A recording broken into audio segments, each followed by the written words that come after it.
क्या आप बता सकते हैं हमारी ऑडियंस को कि हेल्थ इंश्योरेंस क्या है, इसके क्या बेनिफिट्स हैं? बिल्कुल बिल्कुल। हेलो दोस्तों, नमस्कार। मेरा नाम है प्रवीण वर्मा और स्वागत है आपका हमारे YouTube channel PK insurance Alwar में। दोस्तों, आज हम बात करने वाले हैं हेल्थ इंश्योरेंस के बारे में, जिसको हम स्वास्थ्य बीमा के नाम से जानते हैं। आपने सुना होगा आजकल बहुत ज्यादा ट्रेंडिंग में चला हुआ है हेल्थ इंश्योरेंस, जो कि 2019-20 कोविड के बाद हेल्थ इंश्योरेंस में जागरूकता दिखाई है और ज्यादा से ज्यादा खुद का और अपने परिवार का स्वास्थ्य बीमा करवाने लगे हैं। तो दोस्तों, स्वास्थ्य बीमा हेल्थ इंश्योरेंस के बारे में हम जानकारी लेंगे मिस्टर तरुण सिंह जी से, जो कि हेल्थ इंश्योरेंस के क्षेत्र में काफी दिनों से वर्क एक्सपीरियंस है और अभी भी प्रेजेंट में भी टाटा एआई कंपनी में ये हेल्थ इंश्योरेंस कर रहे हैं। आइए जानते हैं इनसे हेल्थ इंश्योरेंस के बारे में। हेलो, नमस्कार Tarun ji. Thank you thank you thank you. कैसे हैं तरुण जी? बस एकदम बढ़िया। आप कैसे हैं? सर, मैं बड़े वेलकम सर, आपने समय निकाल कर यहाँ आए। तो तरुण जी, मैं आपसे ये जानना चाहूंगा कि आजकल जो हेल्थ इंश्योरेंस के बारे में लोग बहुत ज्यादा चर्चा कर रहे हैं, इंश्योरेंस के क्षेत्र में भी आजकल बहुत ज्यादा मांग हेल्थ इंश्योरेंस की हो रही है। क्या आप बता सकते हैं हमारी ऑडियंस को कि हेल्थ इंश्योरेंस क्या है, इसके क्या बेनिफिट्स हैं? बिल्कुल बिल्कुल। अभी अपन सब लोगों ने क्या कोविड का पेंडेमिक फेस किया है, तो मैं ये मानता हूँ, मैं पिछले 6-7 साल से इस इंडस्ट्री में हूँ। इंश्योरेंस की जितना ग्रोथ हेल्थ इंश्योरेंस में पोस्ट कोविड आया है ना, उतना शायद कहीं नहीं आया, क्योंकि लोगों में अवेयरनेस हो गई कि हेल्थ इंश्योरेंस को लेके। आज के टाइम में क्या है कि हर आदमी को पता है कि जरूरत की ही चीज हो गई है, मैंडेटरी हो गया है हेल्थ इंश्योरेंस, क्योंकि कोविड में हर फैमिली ने हॉस्पिटल का एक बार ना एक बार चक्कर काटा ही है, या फिर उनका काम चला ही है, क्योंकि उनको पता है कि अब उनको पता चला है कि हेल्थ इंश्योरेंस कितना जरूरी है जब आपको हॉस्पिटल में जाना पड़ता है।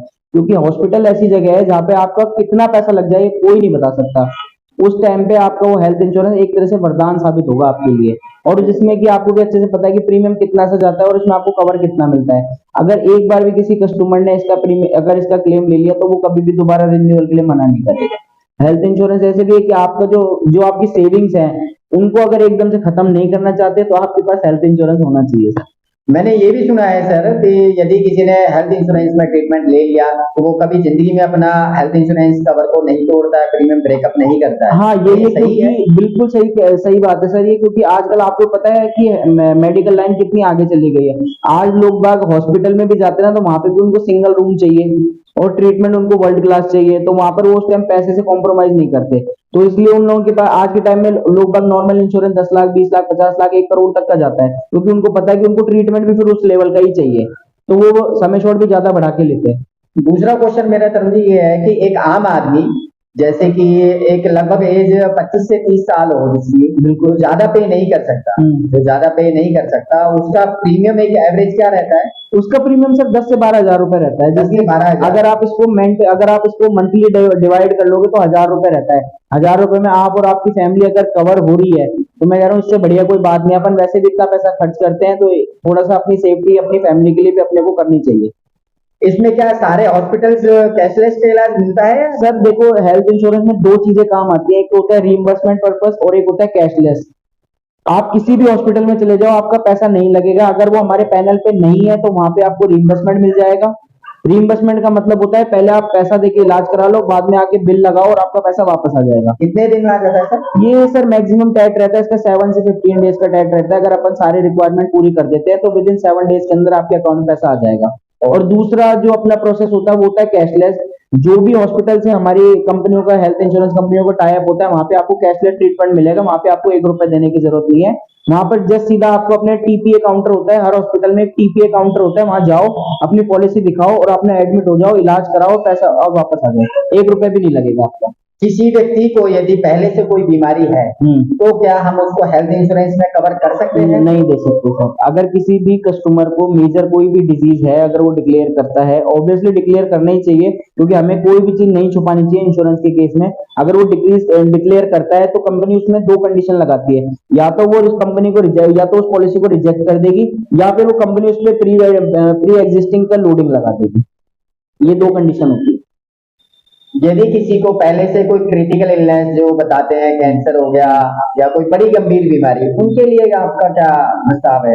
हेल्थ पॉलिसी किस कंडीशन में उनमें काम आ सकती है? सर ये देखो, ये तो वो वही वाली चीज हो गई कि आज मुझे भूख लगी तो मुझे खाना चाहिए। बिल्कुल सर, बिल्कुल। ठीक है। इंश्योरेंस ऐसी चीज है कि जब आपको हो जाएगा ना कोई बीमारी तो आपको नहीं मिलेगी, जब आपको नहीं होगा ना उसी कंडीशन में इंश्योरेंस लिया जाता है ताकि मतलब हमें आज फ्यूचर में आज मुझे यदि कैंसर हो जाता है तो मुझे हेल्थ पॉलिसी नहीं नहीं मिलेगी। मिलेगी सर। 2 साल बाद, 3 साल बाद मैंने सुना है कि इंश्योरेंस कंपनी से 2 साल बाद, 3 साल बाद क्रिटिकल इलनेस के केसेस में नहीं है, वो मेजर डिजीज के केसेस में मेजर नहीं है। डिजीज में। नहीं है, वो मेजर डिजीज के केसेस में कंपनी नहीं देगी। ओके। और अगर गलती से हम लोग अगर अलाउ भी कर देते हैं कि भाई अगर कस्टमर को हम अगर छुपा भी देते हैं कि हमने कस्टमर को बताया, कस्टमर ने बताया कि हमें कैंसर है लेकिन फिर भी हमने कंपनी को नहीं बताया, उस कंडीशन में अगर कस्टमर इलाज कराने जाता है तो उसकी प्रीवियस हिस्ट्री निकलती है, अगर वो कहीं पे पता चलता है कि इस कस्टमर ने फ्रॉड किया है हमारे साथ में तो वहीं पर क्लेम रिजेक्ट हो जाए। एक चीज और बता रहे थे तरुण जी आप कि यदि अपन हॉस्पिटल में एडमिट होते हैं तो एक एचडीसी डेली कैश हाँ। बेनिफिट कुछ बता रहे थे आप, आजकल 2000 क्या है, 4000 रुपए पर डे, उसके आजकल बारे में बताइए। हाँ आजकल क्या है कि जैसे जैसे टाइम अपना निकल अपना जैसे जैसे नई न्यू जनरेशन आ रही है उस तरह से क्या प्लान भी अपग्रेड होते जा रहे हैं। अभी कंपनी ने एक नया एड ऑन निकाला है एचबीसी हॉस्पिटल डेली कैश करके। सपोज दैट कि अगर कोई कस्टमर है हॉस्पिटल में एडमिट है तो अगर वो जॉब कर रहा है या उसकी दुकान है उसकी दुकान बंद रहेगी या उसकी वो जॉब से छुट्टी लेगा तो उस कंडीशन में उसको जो फाइनेंशियल लॉस हो रहा है उसकी इनकम जो रुक गई उस कंडीशन के रूप में कंपनी ने ये नया एड ऑन निकाला है जिसको एचबीसी बोलते हैं हॉस्पिटल डेली कैश। इसमें एक पर्टिकुलर अमाउंट उस कस्टमर को पर डे दिया जाता है उसके एडमिट के टाइम पे, जितने दिन भी वो एडमिट रहेगा पर डे उसको उतना पैसा मिलेगा। सपोज 500 रुपए कोई कमा रहा है तो वो यहाँ से हमको 500 रुपए तक की एचडीसी ले सकता है। अगर कोई 4000 रुपए पर डे कमा रहा है तो वो हमसे 4000 रुपए पर डे की एचडीसी ले सकता है। मतलब जितने दिन भी वो 15 दिन एडमिट हो जाए हाँ तो 15 दिन का मान लो मेरी इनकम है 1000 रुपए पर डे, हाँ तो आप 15 दिन तक 1000 रुपए पर डे मुझे बिल्कुल बिल्कुल ये आपके डायरेक्ट अकाउंट में डायरेक्ट आएगा अकाउंट में बिल्कुल। आएंगे। और इसके लिए आपको कोई डॉक्यूमेंटेशन की जरूरत नहीं है, जस्ट आपको एक डिस्चार्ज जो आप हॉस्पिटल जब आप आओगे तो आपको डिस्चार्ज समरी चाहिए हमको। उस डिस्चार्ज समरी में सब कुछ होता है कि आप कब एडमिट हुए कब डिस्चार्ज हुए, जितने दिन भी आपके बनेंगे उतने दिन का पर डे के हिसाब से आपको पैसा मिल जाएगा। ओके।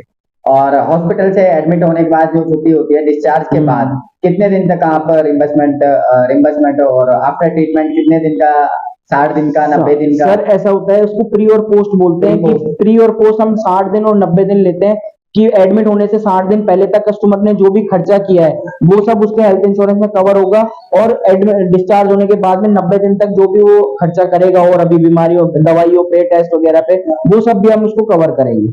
कुल मिलाकर एडमिट होने से 30 दिन पहले तक जो कस्टमर ने दवाइयाँ खाई है, हाँ 60 दिन पहले, 60 दिन पहले की दवाइयाँ और 90 दिन बाद की दवाइयाँ दवाई एडमिट हुए, हाँ बिना एडमिट हुए, बिल्कुल बिल्कुल बिल्कुल वो आप कवर रिम्बर्समेंट करते हैं, रिम्बर्स करा सकते हो, रिम्बर्समेंट करवा सकते हैं। बिल्कुल बिल्कुल करा सकते हैं। और कोई नई जानकारी तरुण जी हेल्थ पॉलिसी के बारे इसमें में? इसमें हेल्थ इंश्योरेंस के केस में क्या होता है मैं आपको बताता हूँ। कुछ बीमारियां जो डे केयर के अंदर आती है वो भी हम इंक्लूड करते हैं जिसमें कि एडमिट होने की जरूरत नहीं है।